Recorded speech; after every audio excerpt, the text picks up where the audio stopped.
Hindi naglalaro ng Candy Crush yan. Yeah.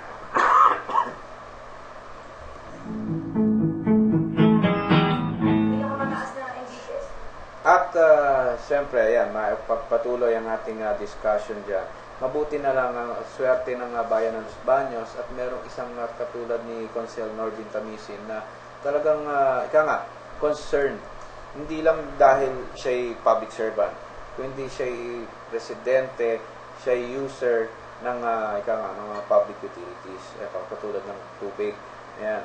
Alam naman natin si Norvin, medyo marami na rin na isang pangkaso yan pag may anomalya. Jay, maputol kita, pwede ko ba ipaliwanag sa taong bayan? Yeah. Ako po hindi tatakbo ng mayor. Ako ay nag-file lang ng konsyal. Wala po akong balak na tumakbo ngayon sapagkat mabigat yung laban sa water district. Mas pinili ko. Dapat ako talaga po ay tatakbo ng punong bayan. Nagkataon lamang na kung kailangan mas tutukan mo tutukan ko ang Laguna Water District na problema. Kasi ito, kung sakali man, kung tinutukan mo pagka-mayor, magpalagay. Kung matalo po ako, paano ko mahihirapan ako? Bilang isang private individual, baka medyo talagang hindi ka papansinin. At yung consent na nahihirapan tayo. 50 taon kang kayong mapapahirapan niya. So, mas maganda nga yung naging kaya sabi nga natin, ang concern ni Consel Norbin ay yun sa mamamayan. So, mas pinili niya muna yung paglaban ng mamamayan ng Los Baños. Tuloy ko lang kaya, sandali lang, no? Ngayon ay nakabinbin pa rin yung habla ko sa ombudsman sa mga pumutol ng puno dito sa may Economic Garden. Ang kapitan dyan, ang district engineer ng DPWH, ang Senro at ang mga iba pang mga pumutol.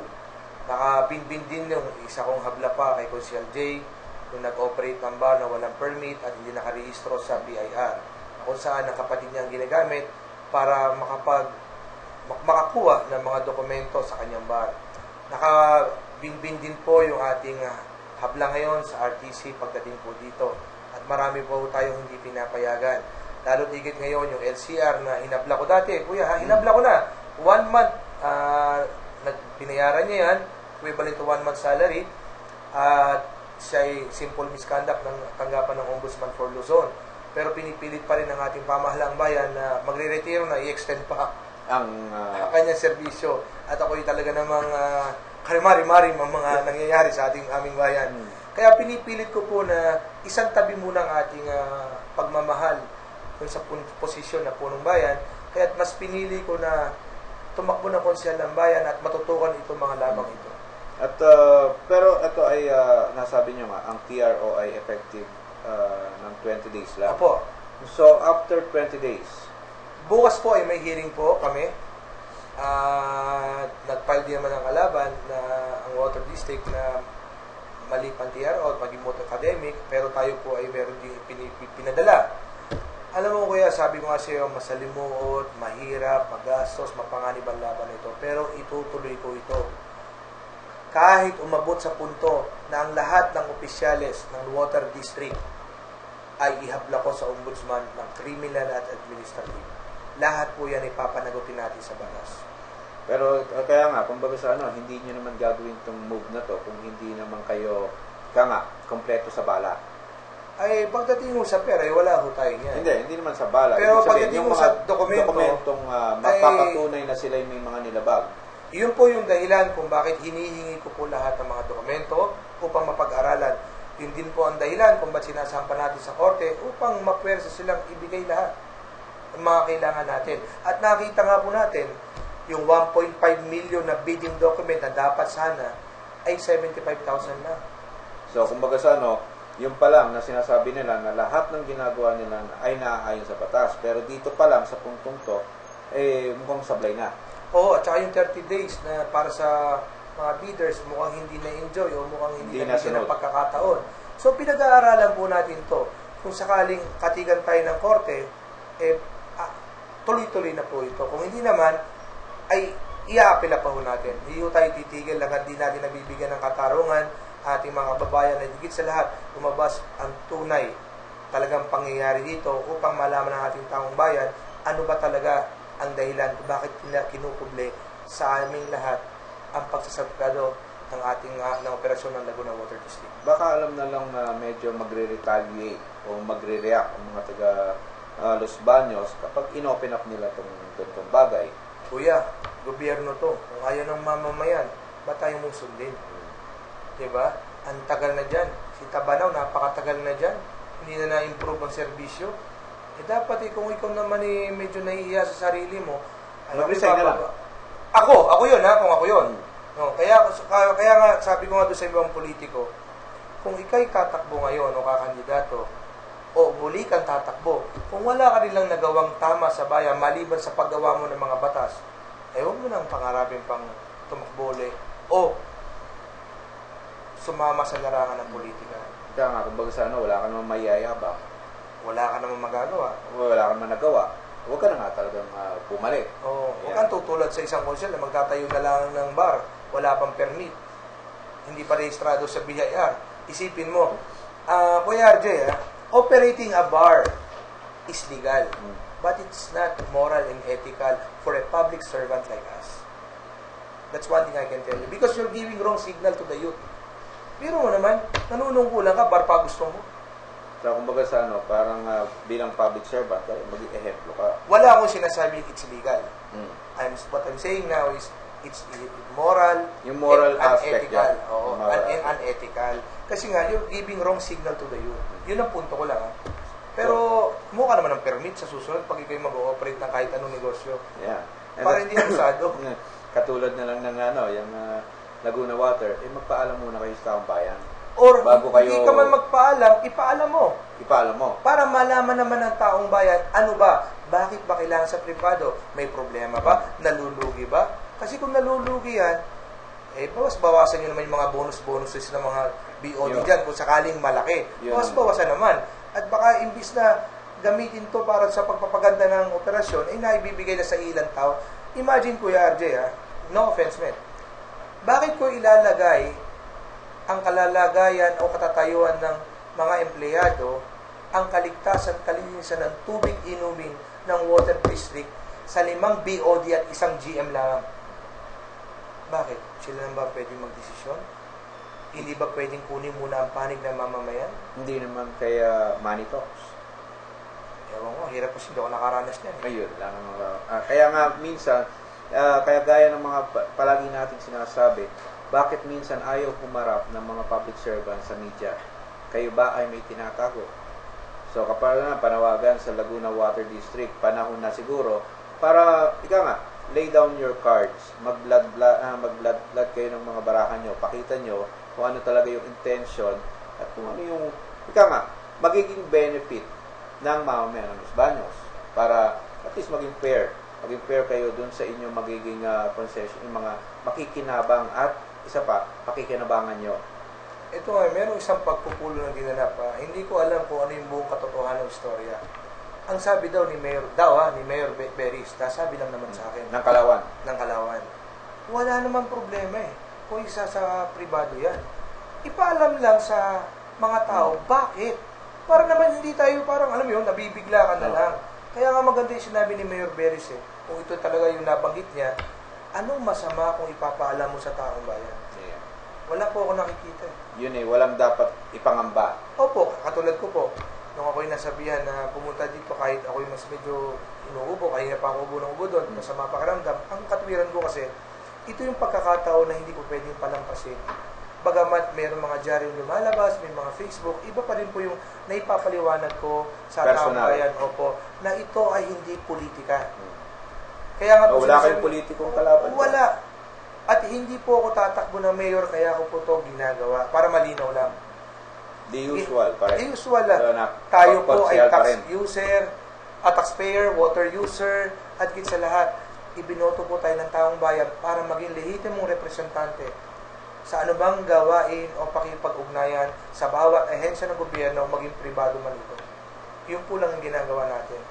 Wala pa ako sinasabing ayaw ko po ng privatization, Ang sinasabi ko, tignan muna natin, bakit ba? Bago ipatupad. Kailangan ba? Ngayon, kung masasagot yan, pwede namang suportahan kung talagang magbe-benefit ang mamamayan. Yun lang naman yun. Yun naman, pero kung hindi naman, pero kung meron naman pagkakamali, katulad, kinukuha na natin ng mga COA reports at makita natin talagang baka sobra-sobra ang bonuses. Baka, di umano'y sobra-sobra ang mga bonuses kaya nagkakaproblema sa financial, or baka palpak sa management. Itong si GM Tabanaw at dyan na tumanda ay hindi pa rin gumanda ang serbisyo. Baka kailangan na siya lang ang umalis. Puro baka lang yan. Baka lang. Baka sakali lang. Baka sakali. It's up to them to prove that. Yan. Kaya nga kung sa ay bibigyan rin naman natin ng pagkakataon ng pamunuan ng Laguna Water District na kayo naman ang umupo rin dito upang siguro nga, ipagtanggol nyo at siguro baka sakali dito mailahad nila yung intention kung bakit magiging niya if gusto lang ma-privatize. Kuya RJ, lilinawin ko lang sa ating mga taong bayan at saka inyong loyal na tagapakinig. Yung 1.5 million na bidding document po ay galing po sa dokumentong ibinigay nila sa amin. Sila mismo nag-submit noon. Sila po nag-submit noon. So, kanila po galing yun. Yung 75,000 naman na dapat lamang, yun po'y galing sa batas o guidelines po sa sale of bidding document. hindi kaya medyo nagkaroon sila ng typographic error? 75,000 to 1.5? Parang malabo yun, no? Pwede. O nilaglag na nila sarili nila sa puntong yun. Kasi doon Sabi pa mo, lang, money talks eh. mare. Kasi doon pa lang sa puntong yun, sablay na. Wag na nilang ikatwira na naaayon sa batas ang kanilang moves. Dahil doon pa lang, sa binigay nilang dokumento, at nakita ko mukhang may tatak yata, may authentication. Certified true kami yun. Kasi sa court po, ano yan eh. Anong una, nagbigay sila sa court, tapos nagbigay pa sila ng certified true copies. So, ibig sabihin, doon pa lang, sablay na. Talagang questionable. So, much better, bago matapos ang TRO, kung may hearing man kayo, much better siguro ilahad nyo na sa tao. Para, ano mo, napakasimple na niya. Para madali na yung problema. Sabihin mo na lang na ganito, okay, ayusin namin. O paalam sa tao, tingnan natin. Pag okay, tapos lahat na magagaling na kumpanya, ipasali natin. Diba? Mag-rebidding. O, para at least, pagsali lahat, makita natin kung sino talaga ang marunong. Pero diba? iayon nila dun sa sa tamang bidding procedures. procedures. Sa procurement law. Kasi marami diyan, hindi naman sinasabi natin ginawa ng Laguna Water. Pagdating sa biddingan, iisang company lang yan pero manganganak ng tatlo para masabing may sumali. Kaya nga tingnan natin kung tama ba ginawa ng back nila. Yan. At kung mali, tingnan natin kung po pwedeng ihabla sa ombudsman. Yun lang ang mga legal ways na para hadlangan natin kung anumang masasabi na natin korupsyon, pang-aabuso ng mga government offices. Kaya nga Kuya RJ, ito hindi ko kaya mag-isa. So, tingin mo naman, sa dami ng habla ko ngayon na kinaharap, yung habla ko sa mga pumutol sa puno, hindi naman simpleng mga tao to. Kapitan ito, senro to, mga district engineer to. DPWH, matataas na tao to. Meron din tayong habla sa kapwa nating konsyal, meron din ito nga sa LWD, sa Water District. Kaya nga, ano man mangyari, ilalaban natin to. Pero hindi ko kaya mag-isa to. Kaya ako nananawagan sa aking mga kababayan, kung sakaling dumating sa punto na talagang sila'y pasaway sa batas at ayaw makinig sa tinig ng ating mga kababayan, ay tayo magkaisa, tayo lumabas sa kalsada at iparadama natin hindi lang ang init ng ating pagmamahal sa ating mga karapatan, kundi isigaw natin sa kanila na hindi natin gusto ang kanilang ginagawa na panlilinlang o kayo'y pagkukubli ng katotohanan sa atin. Yeah. Yun lang po. Simple lang ang kailangan.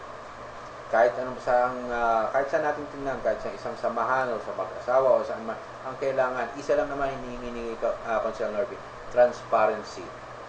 Opo. Yun lang ang Para kailangan. Para at least may harmony sa ating lipunan, sa ating samahan. Walang agam-agam, walang iniisip ng kung ano man. Kaya, taxpayer ako.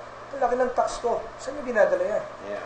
Pangalawa, kaya nga ako, bilang nanunong ko lang, ginagawa ko lahat ng kaya ko. Sapagkat ayoko sabihan ng aking mga kababayan, ang laki ng tax ko, sinusweldo mo lang.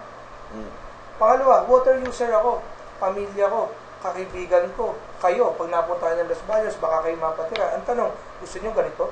Hindi pa sure kung ligtas ang papalit dyan pagdating sa tubig at saka sa inumin.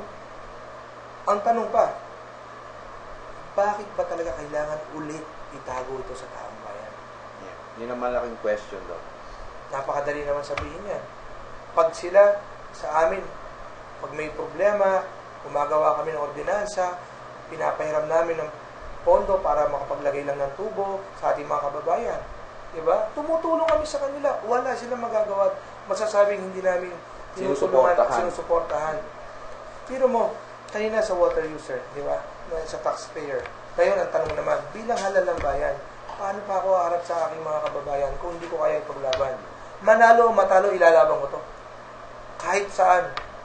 Basta Umabot. lumabang ka at pinatunayan mo sa taong bayan na hindi mo sila pinabayaan. Hindi ko sila iniwan.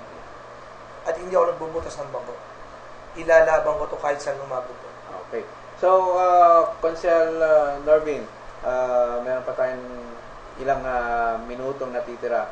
Bibigay ko na sa iyo yung pagkakataon na yan. Yan. Ayun, may nag-text na agad.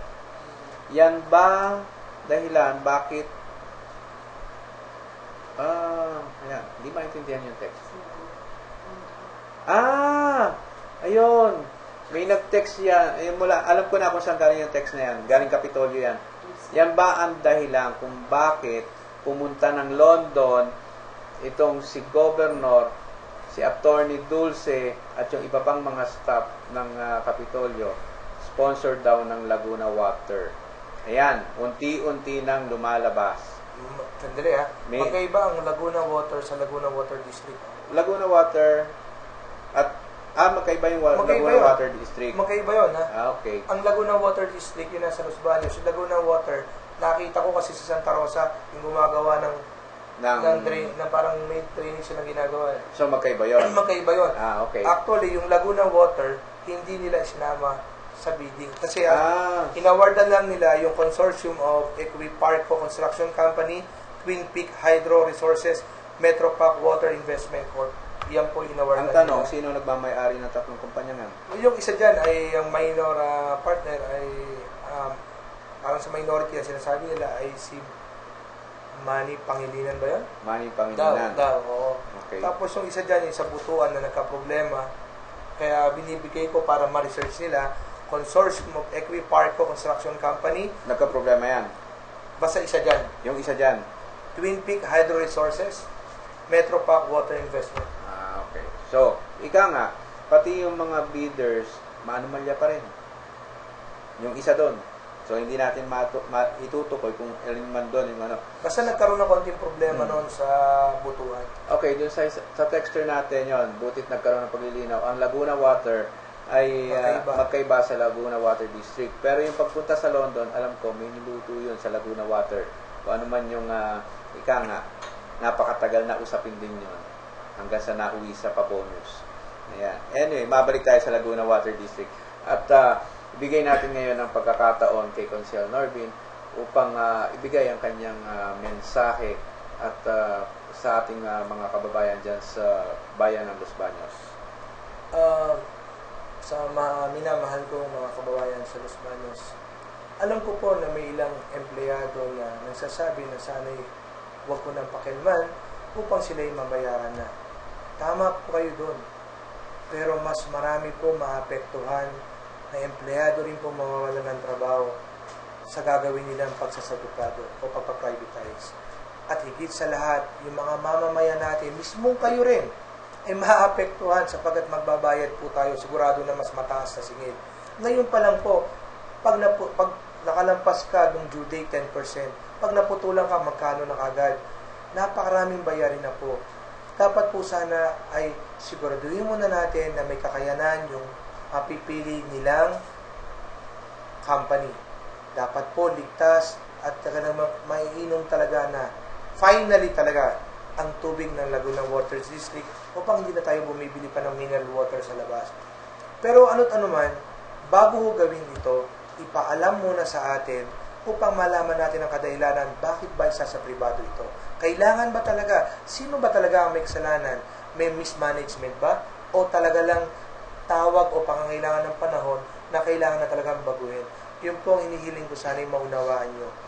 Ito po'y ginagawa ko para sa ating bayan. Kung sakaling tayo po'y manalo, kahit po yung mga walang pakialam ay makikinabang.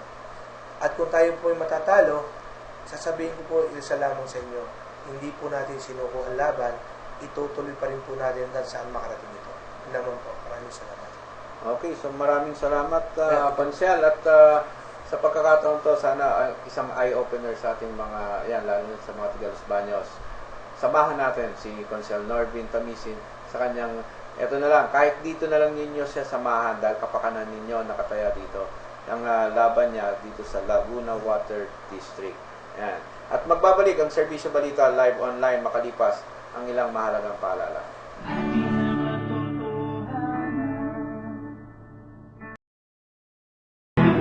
Choose Metrobank Gold Visa.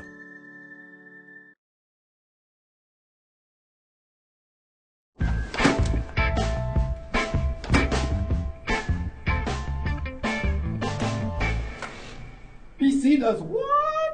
PC does amazingly thin designs. PC does what no PC has done before. Does yours?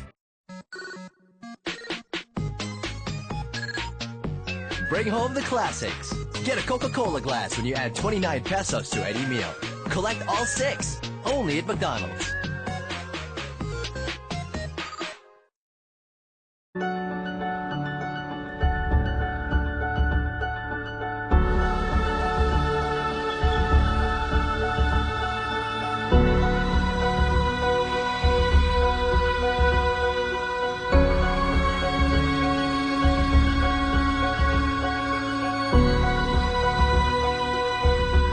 Choose the card with deals and features that help keep you fit.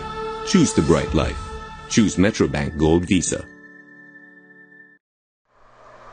At nagbabalik ang Serbisyo Balita live online at yan. At maraming salamat sa ating naging guest, in-studio guest, si Consul Norbin Tamisin ng Bayan Los Baños. At talagang nakakapag-raise ng concern itong pagsasa-privatize. At saka napakaganda naman talaga ng pinaglalaban ng to, di ba? Oh, katulad nung sinabi natin nung una nating broadcast, sa mga ginawang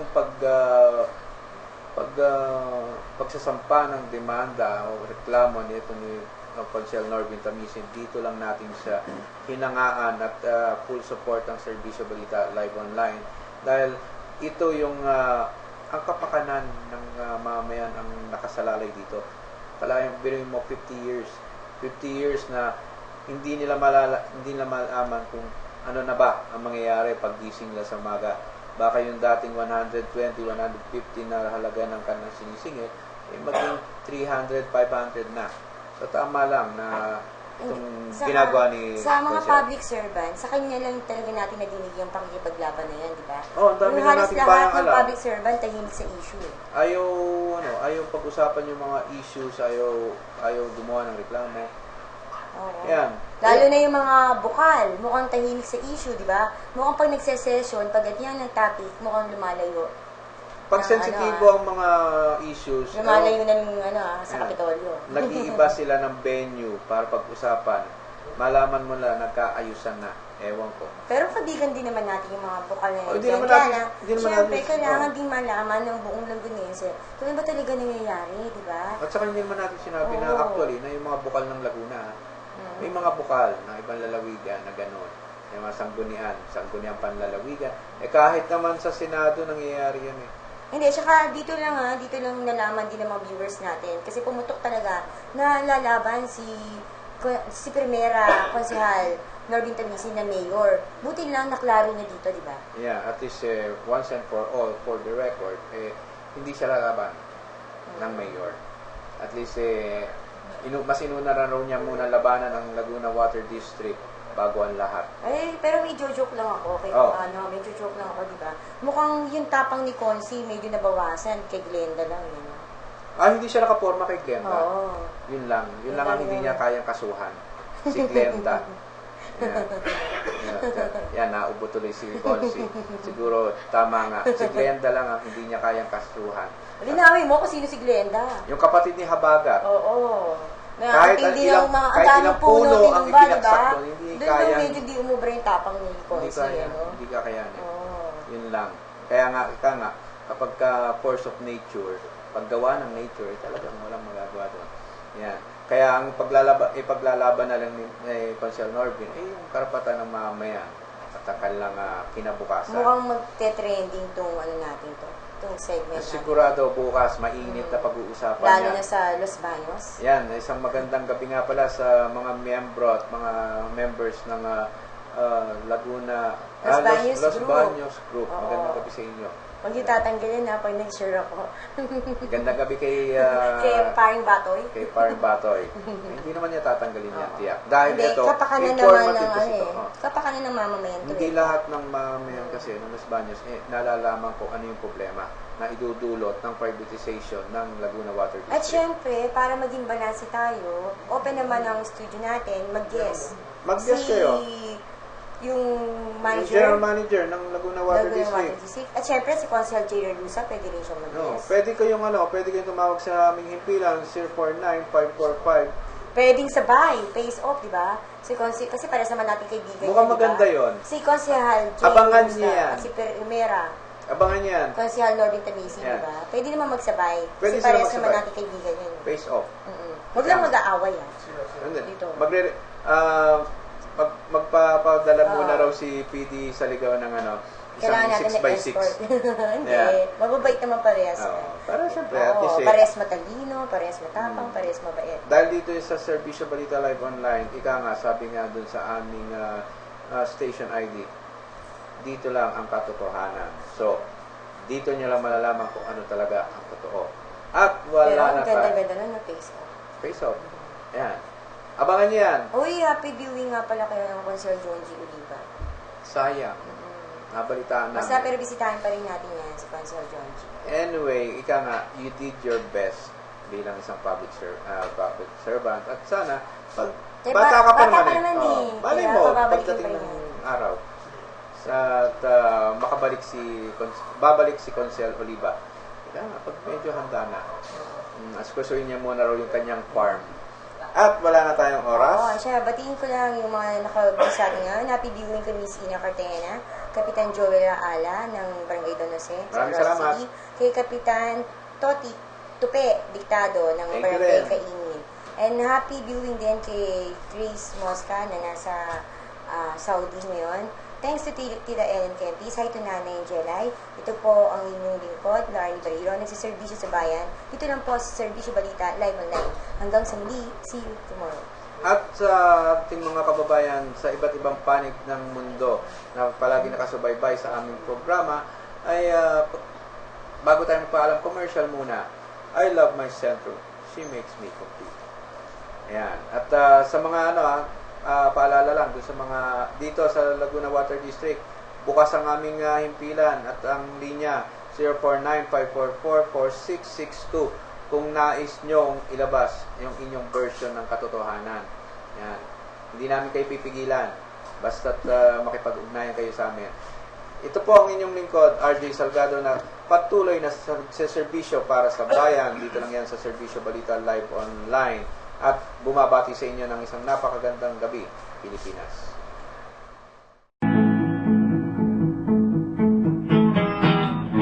Ising ng kaibigan, dito na sa serbisyo ng bayan. Ibigay ang inyong kailangan, ako'y pamilig at totohanan. Serbisyo Balita, unang-unang mamamayan. Serbisyo Balita, asahan ilang kaman. Serbisyo Balita, unang-unang mamamayan. Serbisyo Balita, asahan ilang kaman sa ating katotohanan.